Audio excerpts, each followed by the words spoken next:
Maranata Desbravadores, tudo bem com vocês? Esse é o nosso terceiro estudo e o tema é o maior desastre da história.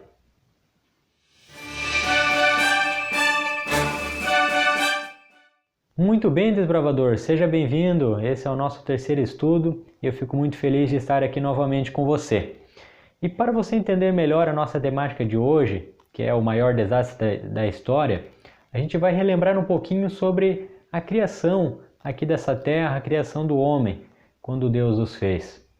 E como você sabe, essa história está registrada lá no capítulo 1 do livro de Gênesis 1, no capítulo 2 também.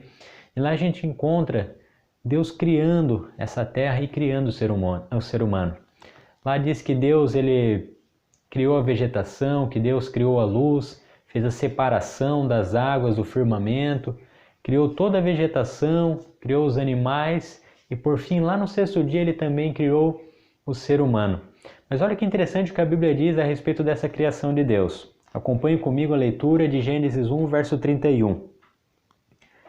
Viu Deus tudo quanto fizera, e eis que era muito bom. Houve tarde e manhã no sexto dia. Olha o que a palavra de Deus diz que tudo era muito bom. É maravilhoso? Isso é muito maravilhoso. Então veja que Deus criou o ser humano belo, perfeito, criou os animais, criou a terra de uma forma esplêndida e tudo era muito bom. Só que a história não termina por aí. A Bíblia diz que um inimigo astuto, se passando por uma serpente, enganou o primeiro casal de seres humanos que Deus havia criado. Então veja que aquele mesmo inimigo, aquele que apareceu lá no nosso segundo estudo, pelejando, trazendo a rebelião lá no céu, agora ele passa também a fazer a sua investida contra a terra e ele acaba enganando o primeiro casal. Isso é muito triste, isso é muito triste. E esse realmente foi o maior desastre da história. Você quer saber por quê? Acompanhe comigo o que aconteceu após Adão e Eva terem pecado. Lá em Romanos, no capítulo 5 e o versículo 12 diz o seguinte: Portanto, assim como por um só homem entrou o pecado no mundo, e pelo pecado a morte, assim também a morte passou a todos os homens, porque todos pecaram. Que história triste, que notícia triste que eu estou te dando no dia de hoje. Todos pecaram. Veja que por um só homem entrou o pecado, e por um só homem também a morte, mas a morte e o pecado passou a todos os homens. Ou seja, eu e você somos pecadores.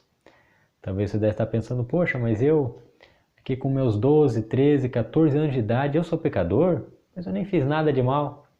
Pois é, de acordo com o que a Bíblia diz, todos nós somos pecadores. Seja uma criança, seja um adolescente, seja um jovem, você já nasce um pecador. Mas eu te pergunto, será que Deus nos deixou assim? Nessa condição desesperadora de pecado, de morte, de sofrimento? Então, se você quer saber mais realmente qual foi o plano de Deus para a solução desse empecilho, desse vírus que é o pecado, não perca o nosso próximo estudo, no qual a gente vai estar falando um pouquinho sobre o plano da salvação.